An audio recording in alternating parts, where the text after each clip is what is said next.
Hey there everyone, my name is Sanjana and I'm going to do a presentation for you today about Leishmaniasis. So what is Leishmaniasis? Well, it's a parasitic disease caused by protozoa in the genus Leishmania. They are transmitted via bites from phlebotomine sand fleas. Now there are three main forms of Leishmaniasis: visceral Leishmaniasis, mucocutaneous Leishmaniasis, and cutaneous Leishmaniasis. Visceral Leishmaniasis is the most serious form of the disease.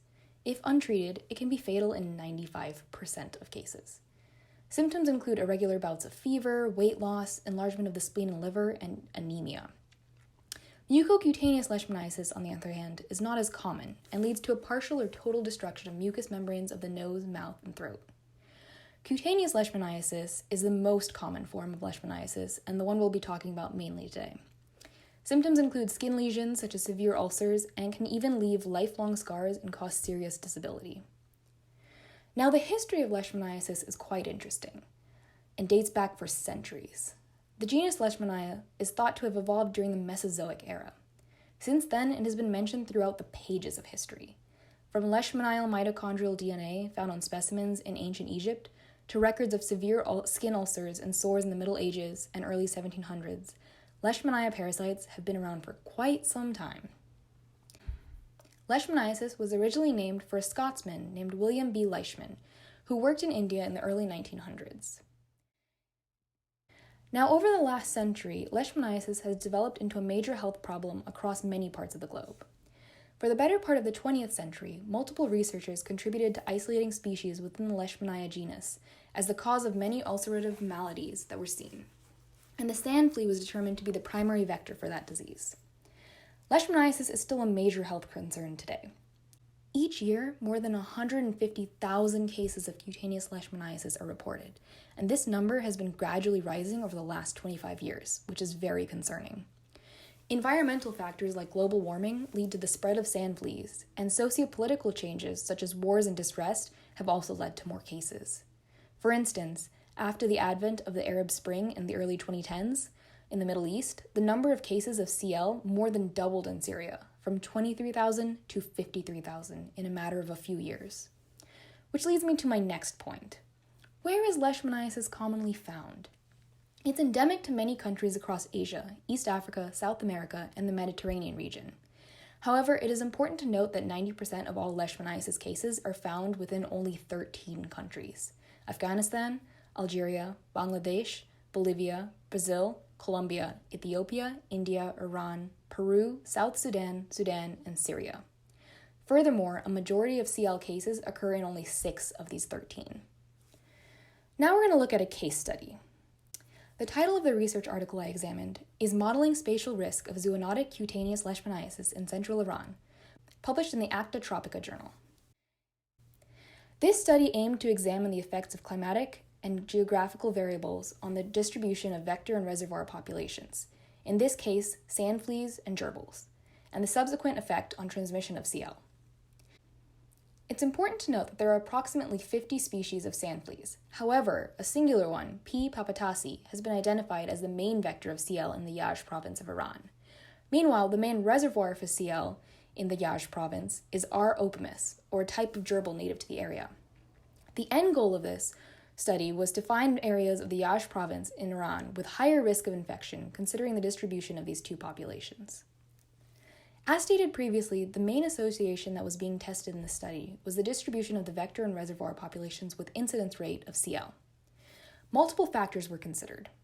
Over 20 variations of environmental factors were examined to see if they had an effect on the contribution of the vector and reservoir populations to transmission. Some of these included elevation of the area, vegetation index, transmission at the maximum and minimum temperatures of the season, and transmission at the wettest and driest points of the season. These factors were compared between the vector population and the reservoir population with varying results. The main factor examined for the human population, on the other hand, included the age of people at the point of being infected. Another factor mentioned was that the time that social activities occurred, whether during the day or night, wet season or dry season, might have had an effect on transmission rates as well. However, that variable was not really examined in this paper. When looking at these factors in the context of the triangle of human ecology, it can be seen that by the very nature of where this human population lives, all of the factors that affect the vector and reservoir populations have a role in altering transmission rates. These factors fall under the habitat vertex, more specifically, natural habitat. Meanwhile, the disparities in age that will be examined fall under the population vertex, and the social activities and community events would fall under the behavior vertex if they were relevant. As far as the methodology for this study goes, there were two main components. The first component was a cross-sectional study which examined a subset of the population in the Yaj province of Iran from 2007 to 2016. Over the course of 10 years, cases were passively reported to the Yaj Health Center. For this study, the reported cases were split into 11 different age groups to examine incidence by age and by year. One important thing to note for this study: they were studying a single small province and were more primarily focused on visualizing correlations between the distribution of the vector and reservoir populations to the incident rates of CL. In this manner, they simply examined incidence rate over time instead of comparing exposed populations to unexposed populations. For instance, this figure shows the average incidence of each county in the Yaj province over 10 years. Now, the second component of this study was examining the distribution of the vector population, the sand fleas, and the reservoir population, the gerbils. Database information pertaining to the coordinates of collection sites of these two populations was processed concurrently with bioclimatic variables from the World Clim database to create a model.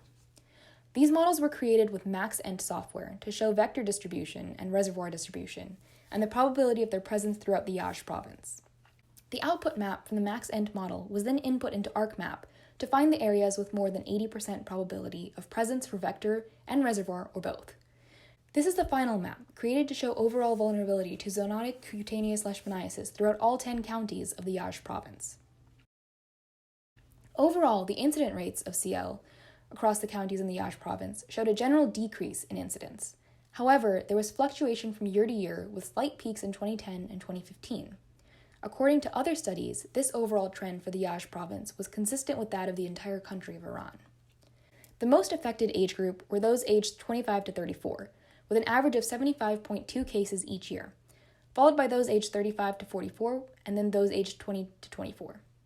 Also, ANOVA test results showed a significant difference in cases of CL between age groups, with a p-value of less than 0.001.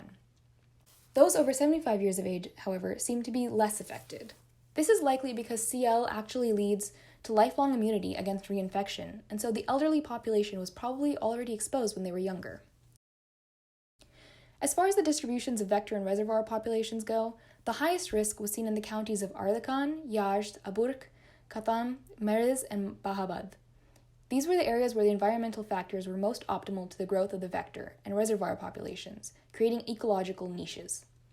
Interestingly, Bahabad had the lowest incidence of CL, indicating that they might have measures in place to prevent disease transmission. Overall, this study was able to use a variety of factors and data to graph and model areas of high risk of transmission of cutaneous leishmaniasis. When examined along the map of incidence, it is interesting to note that there was some correlation between the vector and reservoir ecological niches, aka the areas of high risk, and the incidence of the disease in reported cases. Although compared to the rest of the Middle East, the incidence of CL in this province is very low. However, it's still important for the government to have this data so it can know where to target preventive and control programs. One major limitation of this study was that there was no distinction made between population exposed or population unexposed. In other words, there was no information available for population at risk, so instead they used the value for the total population. For this reason, it was not possible to calculate a prevalence ratio or determine relative risk beyond the capabilities of what the GIS map data showed. Another limitation of this study was that they were not able to draw any direct conclusions between the areas of high-risk exposure and incidence. While the maps were created to generally show trends, there was no way to pinpoint the actual location of cases beyond which county in Yaj province they occurred in, and thus no way to see how proximity to the ecological niches might have affected transmission. Here are my resources, and I hope you really enjoyed listening to this presentation about leishmaniasis.